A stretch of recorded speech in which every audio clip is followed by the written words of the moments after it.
ఇది ఆల్ డెంటేలా ఉంది ప్రస్తుతానికి. హలో అందరికీ, welcome back to my channel. ఈరోజు ఈ వీడియోలో నేను ఈ కుంపావ్ చికెన్ ఎలా ఉంటుంది అని చెప్పి ట్రై చేసి రేట్ చేద్దాం అనుకుంటున్నాను. సో లేట్ చేయకుండా వీడియోలోకి వెళ్ళిపోదాం పదండి.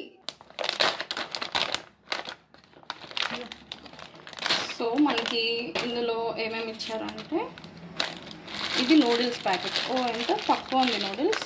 అండ్ ఇది చిల్లీ ఆయిల్. ఈ చిల్లీ ఆయిల్ రెసిపీ నేను ఇంకొక వీడియోలో చెప్తాను, సో సబ్స్క్రైబ్ చేసుకోండి. ఇవి చికెన్ అండ్ వెజిటబుల్స్ అనమాట. ఇప్పుడు మనం కుకింగ్ ప్రాసెస్లోకి వెళ్ళిపోదాం. ఫస్ట్ అయితే మనం స్టవ్ ఆన్ చేసుకున్నాం. దీంట్లోకి 500 ml వాటర్ పోసుకోవాలి. సాస్కి కూడా వాటర్ కావాలి, సో ఇంకొక స్టవ్ కూడా మనం ఆన్ చేసుకుందాం.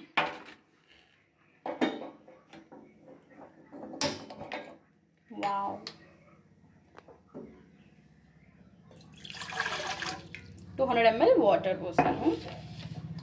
సో ఈ పక్కన మనకి ఆల్రెడీ నూడిల్స్ కనిపెట్టిన వాటర్ బాయిల్ అయిపోతున్నాయి.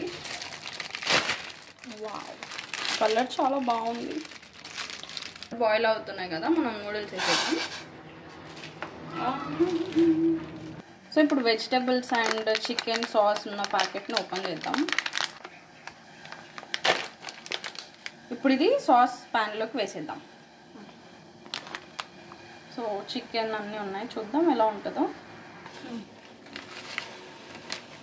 సో ఇది సాస్ వేసేద్దాం ఇప్పుడు. చికెన్ పెద్ద చంక్స్ వేసారు బాగా.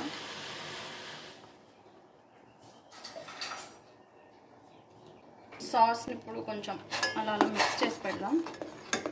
ఇది చికెన్ ఇంత పీస్ ఉంటుందని నేను ఎక్స్పెక్ట్ చేయలేదు. సో చాలా ఎక్సైటింగ్గా ఉంది నాకు ట్రై చేయడానికి. ఈ వంట టేస్ట్ చూస్తుంటే కొంచెం అంటే లైక్ సాస్ టేస్ట్ అలా చూస్తుంటే వింతగా ఉంది. కొంచెం ఎక్సైటింగ్గా ఉన్నా కొంచెం భయంగా ఉంది. ఎప్పుడు ఇంత పెద్ద చికెన్ పీసెస్ చూడలేదు అనమాట ఇలా ఇన్స్టెంట్ ఫుడ్లో. సో ఈరోజు వంట హిట్టా పట్టా చూసేద్దాం. ఇది ఆల్ డెంటేలా ఉంది ప్రస్తుతానికి. ఇప్పుడైతే 5 minutes అయ్యింది. సో నూడిల్స్ని మనం సాస్లోకి ఇప్పుడు మిక్స్ చేసేద్దాం. మిక్స్ చేసి అదొక 2 minutes అలా నీట్గా తరువుగా మిక్స్ అయ్యేలాగా కలిపేసి మన దగ్గర ఉన్న చిల్లీ ఆయిల్ వేసుకోవాలంట. ఇప్పుడు ఆ ప్రాసెస్లోకి వెళ్ళిపోదాం. నూడిల్స్ని మనం సాస్లోకి వేసేద్దాం. వాటర్ స్ట్రెయిన్ చేయమన్నారు, నాకు అంత ఓపిక లేదు కాబట్టి నేను ఇలా చేసేస్తున్నాను. స్ట్రెయిన్ చేయకుండా డైరెక్ట్గా మిక్స్ చేస్తున్నాను.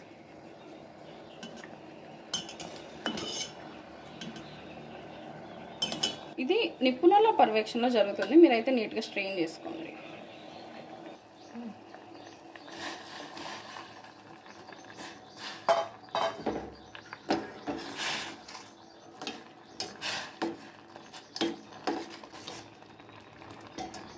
సో ఇప్పుడు దీన్ని నిపుణులు కూడా కొన్నిసార్లు మిస్టేక్స్ చేస్తారండి. ఇప్పుడైతే ఇది నీట్గా ఒకసారి మిక్స్ చేసుకుందాం. ఇప్పుడైతే మనకు కన్సిస్టెన్సీ సరిపోయింది, బాగుంది. దీన్ని ఇప్పుడు మనం సర్వింగ్ బౌల్లోకి తీసుకుందాం.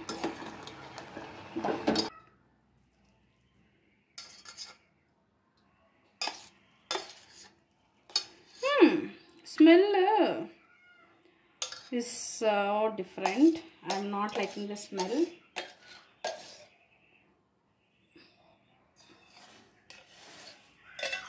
చూడటానికి బాగా కనిపించాలి కాబట్టి కొంచెం గ్రీన్ ఆనియన్స్ అలా చల్లుకున్నాం.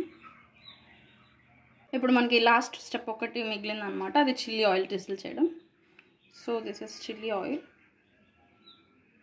ఈ chilli oil okay, chilli oil మొత్తం అయిపోయింది. ఇప్పుడు ఈ నూడిల్స్ ఎలా ఉందో ట్రై చేసేద్దాం.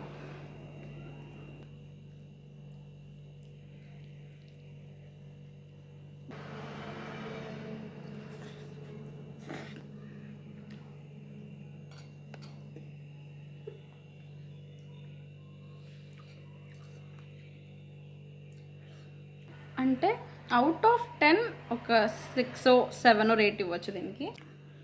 మనం చిన్న చికెన్ పీస్ ట్రై చేసేది. చికెన్లానే ఉంది, బాగుంది. బట్ ఓవరాల్గా అయితే సాస్ అంతేం బాగాలేదు. సో మీకు ఈ వీడియో నచ్చినట్టయితే ఈ వీడియోని లైక్ చేయండి, షేర్ చేయండి and subscribe for more videos. Thank you for watching guys. Bye.